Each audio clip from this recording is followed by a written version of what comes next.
Esta noche Putin se prepara para más combates mientras ordena el reclutamiento militar más grande en casi una década. Putin está llamando a 160,000 ciudadanos rusos más a su ejército. Esa es la mayor conscripción en Rusia en al menos 8 años. ¿Qué diablos está pasando con el ejército ruso? Putin se ve obligado nuevamente a suplicar por soldados norcoreanos, ya que Rusia, el segundo ejército más fuerte del mundo, no es suficiente para detener la contraofensiva ucraniana. De hecho, la situación se ha vuelto tan mala para Putin que se ve obligado a movilizar a 160,000 soldados más, e incluso poner a los policías rusos en el frente para detener las balas ucranianas. Así que hablemos de la escasez de mano de obra rusa. ¿Por qué Rusia está movilizando a tantos soldados más? ¿Qué pasó con el plan de paz de Trump y quién está ganando en el frente ahora? Comencemos con la escasez de mano de obra. La respuesta se encuentra en las tácticas rusas. Los comandantes rusos no tratan a sus soldados como humanos, sino más bien como una esponja de balas. Hasta los rusos comienzan a percatarse de este hecho. Aquí tenemos a un agente de bienes raíces ruso diciéndole a los compradores de viviendas que si necesitan dinero para un pago inicial, simplemente deberían casarse con un soldado ruso en esta operación militar especial. Porque pronto ese soldado morirá en Ucrania, y luego Putin dará a la familia el bono por muerte. ¡Qué gran manera de ganar dinero que cambia la vida! Aparentemente, este es un negocio en auge en Rusia. Aquí está el anuncio del agente inmobiliario. Ya tengo más de 30. ¿Qué debería hacer ahora si quiero comprar un apartamento? ¿Dónde puedo conseguir el dinero? Ahora todo es fácil y sencillo. Encuentras a un hombre que sirve en la operación militar especial. Él muere y tú obtienes 8 millones. Así que es una estrategia que funciona. Sí, muchas mujeres ahora vienen a nosotros con estos 8 millones y compran pequeños apartamentos económicos. ¿Buscan un nuevo esposo después? No lo sé, no pregunté. Tendré que hacer esta pregunta. Resulta ser una estrategia efectiva. Es un plan de negocios. De hecho, esta es una táctica tan común en Rusia que hace solo unos meses tuvimos informes sobre algunas mujeres que crearon un foro en Internet en Rusia básicamente preguntando cómo pueden manipular el sistema. ¿Cómo pueden seguir casándose con un soldado tras otro y seguir obteniendo los bonos del gobierno? Discutían sobre el tiempo apropiado de espera entre matrimonios. En términos empresariales, buscaban incrementar la eficiencia de su operación como cualquier otro negocio. Pero historias como estas también muestran cuán rápidamente Putin está básicamente agotando a los hombres rusos en el frente, y esta es exactamente la razón por la cual Rusia recientemente ordenó que se llamara a 160,000 más de sus ciudadanos para el servicio militar. Esta es la conscripción de primavera de Rusia, y es la más grande en los últimos 14 años. Putin no parece querer la paz realmente. Esto es lo que significa para el futuro del conflicto. Antes de seguir, si pueden, suscríbanse abajo para estar al día con todas las noticias geopolíticas como esta. Empecemos. Sí, quiero decir, eso se anunció, creo que fue esta semana, ¿no? El reclutamiento es normalmente 2 veces al año en Rusia. La cifra de reclutamiento para las fuerzas se mantuvo en 130,000 a 132,000 2 veces al año. Y nunca estuvo remotamente cerca de 130,000 porque muchas personas se compraron para salir. Manipularon el sistema. Los reclutadores recibieron una cifra a reclutar, pero al final del periodo no la alcanzaron. Nadie creyó que los rusos reclutaran 130,000 soldados anualmente. Pero desde que esta guerra comenzó en 2022, esta fase de la guerra, han endurecido la conscripción. Este año han aumentado de 130,000, 132,000 a 160,000. Recuerda también que Putin movilizó lo que él llamó su movilización parcial en el otoño de 2022, 300,000. Eso fue muy impopular y los rusos no quieren repetirlo porque fue realmente impopular y desestabilizador incluso para su control del poder en ese momento. Están intentando depender más de la conscripción y probablemente obtendrán cerca de 160,000 reclutas, ya que están siendo muy estrictos al respecto.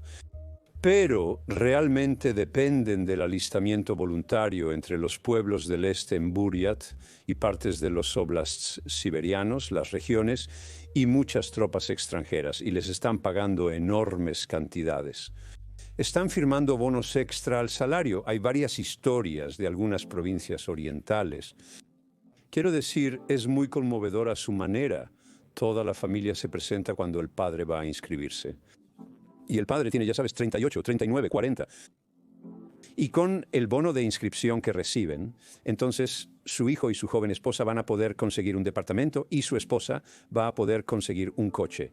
Y todos celebran el sacrificio que el padre está haciendo mientras se va a matar o herir en algún lugar del frente. Es asombroso, pero la cantidad de dinero que ahora ofrecen como bonos y pagos cambia la vida de algunas de estas familias más pobres en las provincias orientales. Como dijo el profesor Clark, ese dinero es transformador. Y de hecho, era una cantidad tan grande que el año pasado representó el 10% de todo el presupuesto del gobierno ruso. Me refiero únicamente a los bonos, no a los salarios que reciben los soldados en el frente. Los bonos que reciben por firmar, los bonos que reciben por resultar heridos en el frente, y los bonos que reciben o que reciben las familias si hay una muerte, si el soldado muere en el frente. Esos bonos representaron el 10% del presupuesto ruso el año pasado. Esto explica por qué Rusia está recurriendo a Corea del Norte y Kim Jong-un para obtener más apoyo norcoreano. Es una locura. De hecho, recibimos esta noticia hace unos días. Corea del Norte envía 3.000 soldados más a Rusia, según la evaluación de Corea del Sur. Y la razón por la que Putin está obteniendo más tropas norcoreanas es porque son más baratas que sus homólogos rusos una vez que se toman en cuenta todos los bonos. Recientemente hice un programa sobre esto, y aquí están todos los detalles sobre cuánto cuesta una tropa norcoreana versus una rusa. Números exactos. Putin acaba de conseguir más soldados norcoreanos para luchar por él. Pero 140 millones, ¿por qué ruega a Corea del Norte por soldados? Dinero. Verás, en este momento Rusia está pagando $40,000 como bono de firma para cualquiera que se aliste en el ejército. Luego están pagando alrededor de $500 a $2,000 por mes como salario. Luego, $30,000 si están heridos. Y finalmente, pagarían $70,000 a su familia si el soldado es eliminado. Eso es mucho dinero. Por otro lado, los soldados norcoreanos son bastante económicos. En octubre de 2024, Putin pagó a Kim alrededor de 200 millones por 12,000 soldados norcoreanos. Eso resulta ser poco más de $16,000 por soldado. Incluso todo esto no compensa las bajas rusas en el frente de batalla. Aquí tenemos un gráfico de nada menos que el compañero youtuber Jake Pro, y él explica cómo Rusia simplemente no va a poder seguir el ritmo de las actuales incursiones de bajas de la manera en que están gastando a sus propios hombres. Rusia está siendo derrotada por Ucrania diariamente en el campo de batalla, sin lograr avances significativos. Aquí está el cuento de dos gráficos. El primer gráfico muestra las crecientes bajas mensuales de Rusia a medida que esta guerra se vuelve cada vez más mortal para sus soldados mal equipados y mal entrenados cada mes. Como pueden ver en este primer gráfico, las ganancias mensuales de bajas solo aumentaron cuando Trump estaba cerca de asumir el cargo.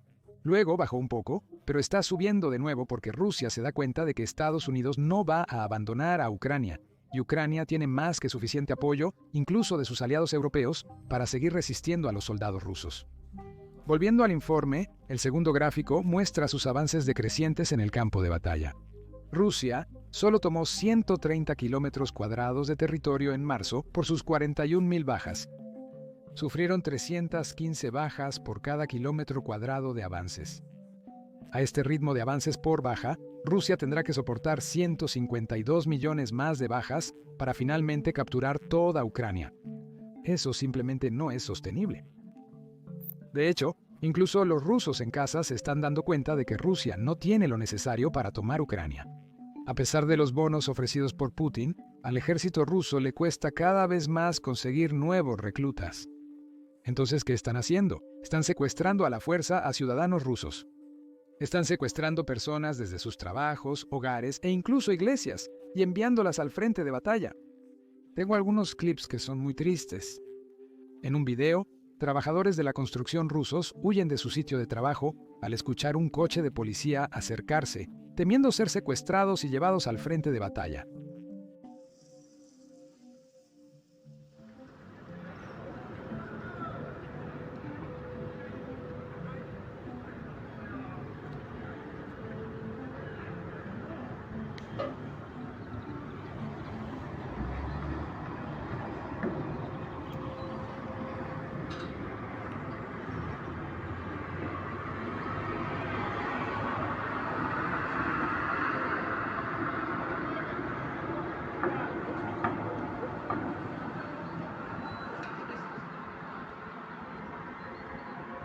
Este próximo informe es sobre DoorDash ruso.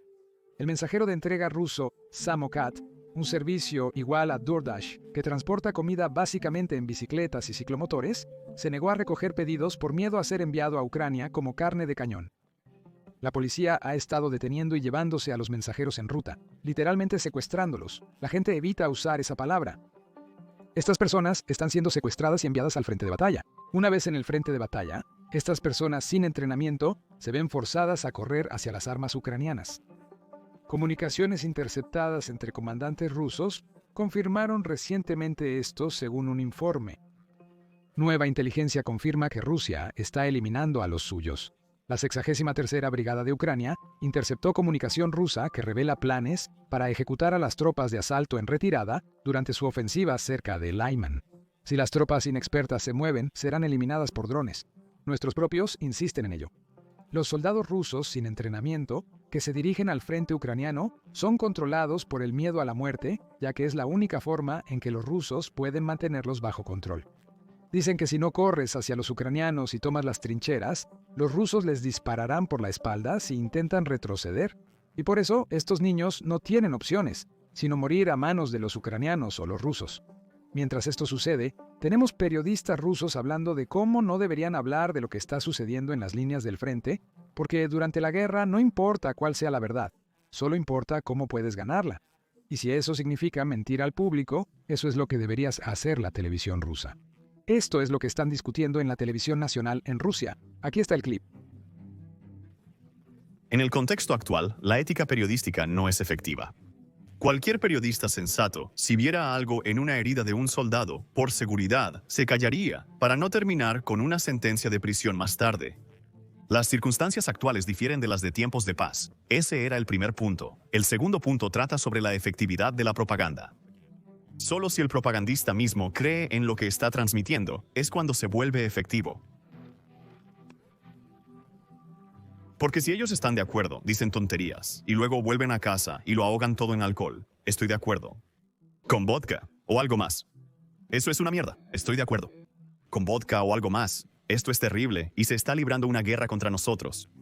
Y en la guerra, discúlpame, el concepto de verdad simplemente no se utiliza. Si de repente aprendes alguna información que crees que podría asustar a nuestro espectador o a tu lector, o en esta guerra podría añadir la sombra equivocada, algún tipo de decepción, ¿mantendrías esa información para ti dentro del marco de la política de información en tiempo de guerra o la publicarías? Tienes razón, me lo guardaría. Para nosotros, la verdad incómoda es destructiva.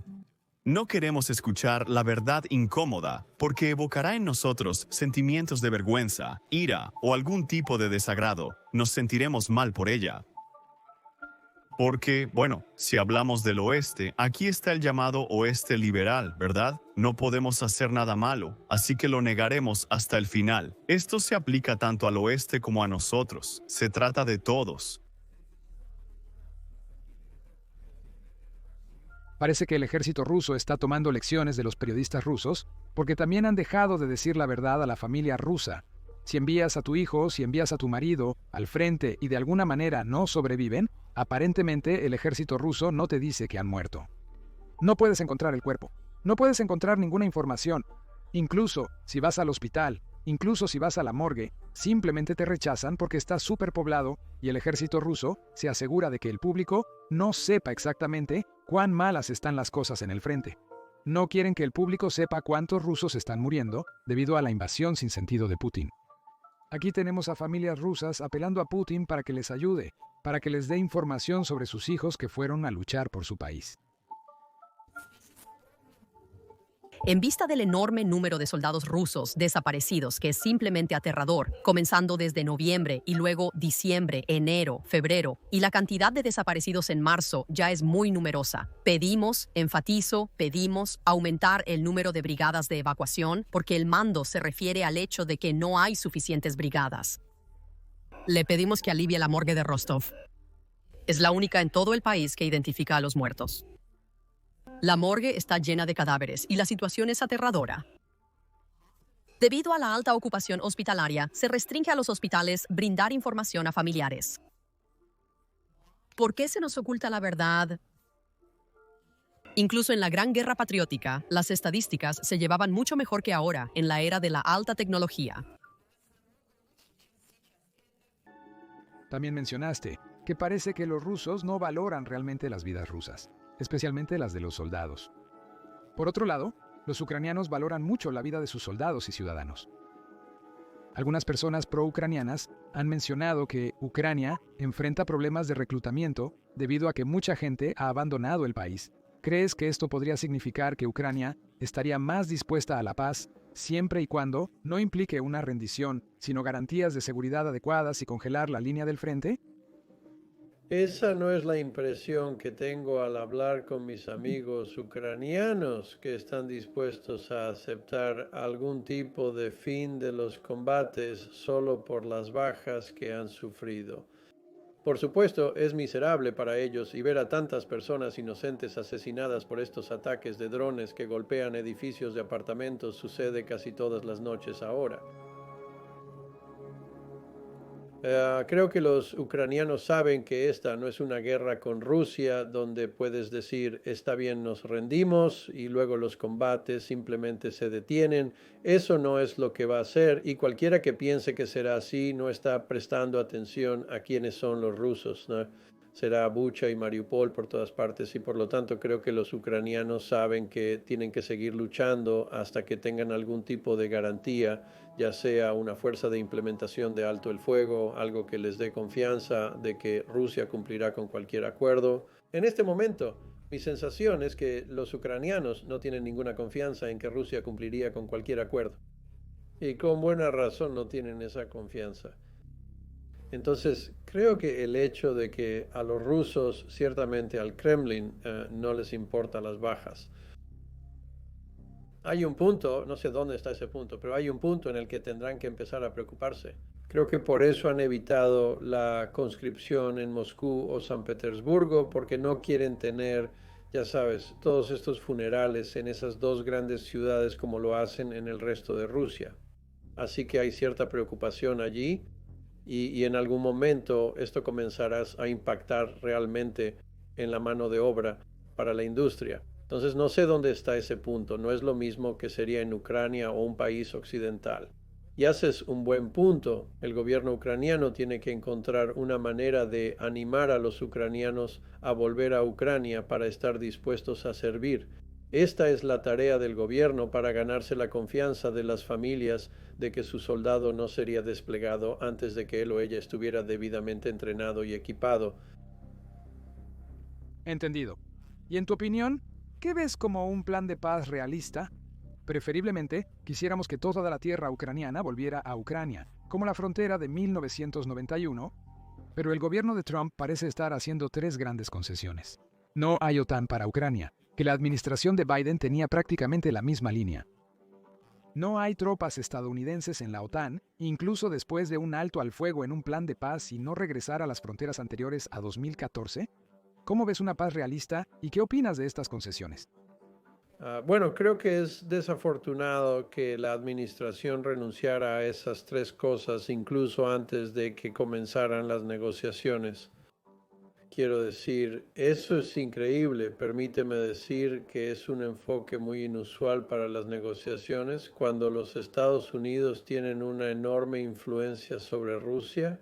Quiero decir, podríamos hacer cosas que podrían arruinar la economía de petróleo y gas de Rusia, su capacidad para exportar. Podríamos abrir las compuertas de equipos, municiones y capacidades para Ucrania. Hay tanto que el presidente podría estar haciendo para ayudar a Ucrania a obligar a Rusia a negociar de buena fe. No lo ha hecho y solo puedo creer entonces que no le interesa o le molesta que Rusia no vaya a negociar de buena fe. Y el señor Witkoff repite los puntos de conversación rusos como lo hizo en la televisión el otro día. Entonces, para Ucrania creo que aquí es donde Europa va a tener que, así como Canadá y por supuesto el Reino Unido y otros países, van a tener que dar a Ucrania lo que necesita para seguir luchando, para seguir defendiendo su territorio y su gente, y también la economía de Europa. Quiero decir, es 8 o 9 veces el tamaño de la economía de Rusia. Así que no estoy convencido de que Europa no pueda hacer esto, incluso si los Estados Unidos han dado la espalda a Ucrania o se han puesto del lado de Rusia. Ucrania es un país soberano, toda Europa. Estos son países soberanos y especialmente dado que no son parte de las negociaciones, ¿sabes? No están obligados a simplemente tener que aceptar lo que salga de esto. Creo que todavía tiene que suceder mucho aquí en los próximos meses. Este proceso va a continuar por un tiempo. De hecho, te diría esto, veo todo esto en 3 fases. La primera fase es en la que estamos ahora. Y por cierto, esto no es mi creación. Esto fue el presidente Stubb de Finlandia. Lo escuché describir esto durante la conferencia de seguridad de Múnich y fue muy convincente para mí como una forma de pensar en lo que está sucediendo. Actualmente nos encontramos en la fase inicial de preparación. Esto es todo el conjunto de conversaciones, charlas y negociaciones que están sucediendo en Riyadh, Jeddah, Kiev, la Casa Blanca y en Bruselas, Londres y así sucesivamente.